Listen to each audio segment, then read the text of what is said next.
Hi guys, स्वागत है हमारे YouTube channel Hind competition classes. आज मैंने आपके लिए भारत के राष्ट्रीय प्रतीक के कुछ महत्वपूर्ण क्वेश्चन लेकर के आए हैं जो आपके एग्जाम में कई बार पूछे जाते हैं और आने की संभावना भी है। ये सभी कंपटीशन के लिए इम्पोर्टेंट है। तो चलिए आज का पहला क्वेश्चन देखते हैं। भारत के राष्ट्रीय ध्वज की लंबाई और चौड़ाई का अनुपात क्या है? 5/3, 3/2, 3/4, 2/3। आपका आंसर क्या हो जाएगा? ध्यान दीजिएगा, आपका हो जाएगा 3/2, जो भारत के राष्ट्रीय ध्वज की लंबाई और चौड़ाई अनुपात में है। ध्यान दीजिएगा। अगला क्वेश्चन देखते हैं। भारत के राष्ट्रीय ध्वज की चौड़ाई और लंबाई का अनुपात क्या है? 1/3, 3/2, 3/4, 2/3। आपका आंसर हो जाएगा 2/3। इसकी लंबाई और चौड़ाई का अनुपात है। अगला क्वेश्चन देखते हैं। भारत के राष्ट्रीय ध्वज के मध्य में बने धर्म चक्र का रंग क्या है? समुद्री नीला, गहरा नीला, काला, हरा। तो आपका आंसर क्या हो जाएगा? गहरा नीला जो है ध्वज के मध्य में बना जो चक्र है, जिसमें तिल्लियों की संख्या कितनी है? तिल्लियों की संख्या 24 है। और यह चक्र मौर्य सम्राट अशोक द्वारा सारनाथ में स्थापित सिंह शीर्ष स्तंभ में ग्राहित है। अगला क्वेश्चन देखते हैं। भारत के राष्ट्रीय ध्वज के चक्र में कितनी तिल्लियां हैं? 20, 22, 23, 24। जो हमने अभी आपको बताया कितनी संख्या है? 24। नेक्स्ट क्वेश्चन देखते हैं। भारत के राष्ट्रीय ध्वज का डिजाइन निम्नलिखित में से किसने किया था? कई बार एग्जाम में पूछ चुका है। महात्मा गांधी, बंकिम चंद्र चटर्जी, रविंद्रनाथ टैगोर, पिंगली वेंकैया। आंसर क्या हो जाएगा? पिंगली वेंकैया के द्वारा यह डिजाइन किया गया है। और गांधी जी ने ही सबसे पहले 1921 में कांग्रेस के अपने झंडे की बात कही थी। और इस झंडे को किसने डिजाइन किया था? पिंगली वेंकैया ने। और इसमें दो रंग थे। लाल रंग यह हिंदुओं के लिए था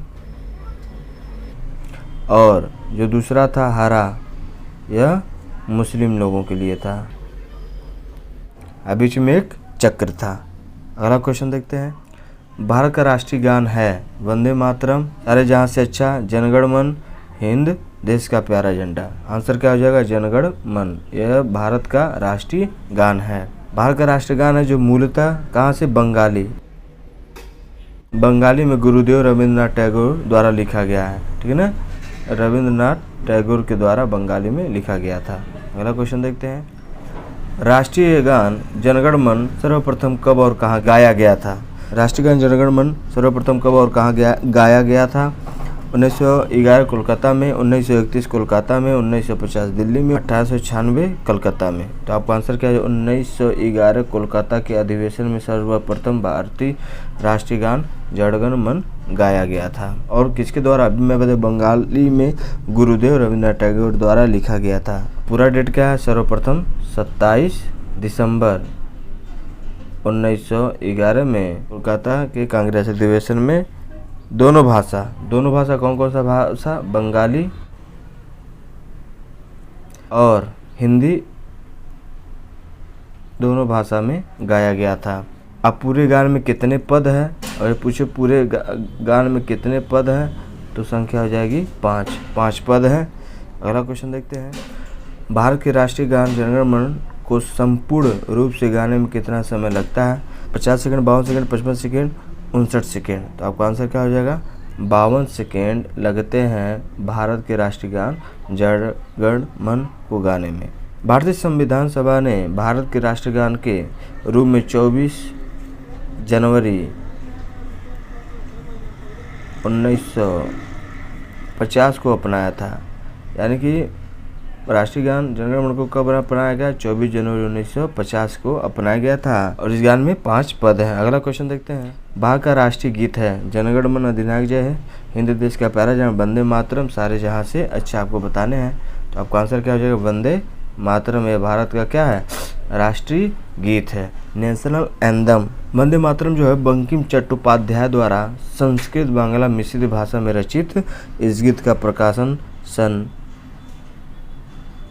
1882 में उनके उपन्यास आनंद मठ से के गीत के रूप में अपनाया गया है। और इस गीत को गाने में 65 सेकेंड यानी कि 1 मिनट 5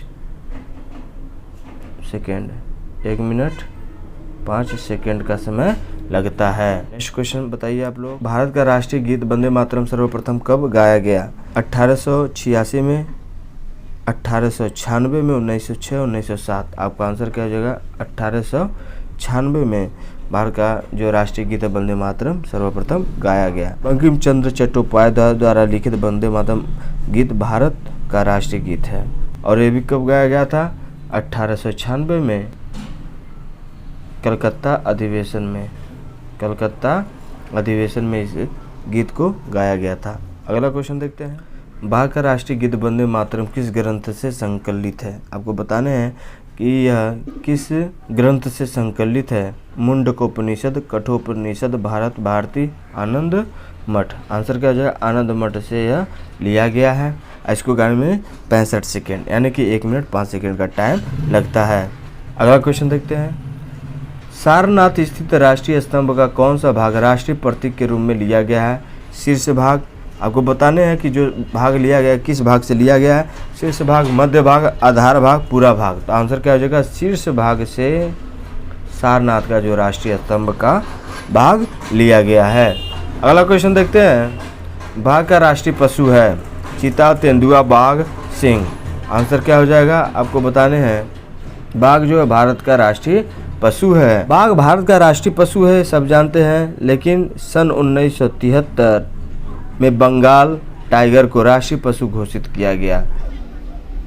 बंगाल टाइगर को राष्ट्रीय पशु घोषित किया गया। इससे पहले शेर भारत का राष्ट्रीय पशु था। ठीक है, यानी 1973 में बंगाल टाइगर को राष्ट्रीय पशु घोषित किया गया। इसके पहले क्या था? शेर था। यानी 1973 से पहले भारत का राष्ट्रीय पशु शेर था। फिलहाल में कौन है? बाघ है। नेक्स्ट क्वेश्चन देखते हैं, बाघ से पूर्व भारत का राष्ट्रीय पशु कौन था? अभी मैंने बताया, हिरण, तेंदुआ, बाघ, सिंह। आपका आंसर क्या हो जाएगा? सिंह। क्यों? क्योंकि सिंह को ही हम शेर के नाम से भी जानते हैं। अगला क्वेश्चन देखते हैं, जो आज का आपका आखिरी क्वेश्चन। ऐसे वीडियो आते हैं 1 नंबर 2 नंबर के, आपको एग्जाम में क्वेश्चन मिलते हैं और हम लोग इसमें क्या करते हैं? कन्फ्यूजन रहते हैं। तो ऐसे क्वेश्चन आप लोग कभी भी देख सकते हैं, खाते पीते कभी भी समय पे अगर टाइम मिलता है 4-5 मिनट का लगेगा, इस पूरे वीडियो को पूरा आप वीडियो देख सकते हैं। आपके एग्जाम में ऐसे क्वेश्चन बहुत इंपॉर्टेंट रखते हैं, मायने रखते हैं। भारत का राष्ट्रीय पक्षी है मयूर, तेंदुआ, बाघ, बाज। तो आपका आंसर क्या हो जाएगा? मयूर जो है भारत का राष्ट्रीय पक्षी है, जिसको हम मोर भी कहते हैं। अगर बात करती है राष्ट्रीय पुष्प, तो क्या हो जाएगा आपका? राष्ट्रीय पुष्प कमल है। राष्ट्रीय वृक्ष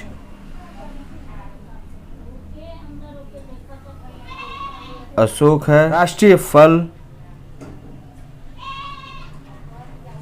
आम है। राष्ट्रीय वाक्य सत्यमेव जयते है।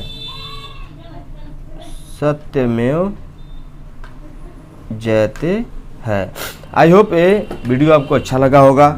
अंत तक देखने के लिए थैंक्स फॉर वॉचिंग।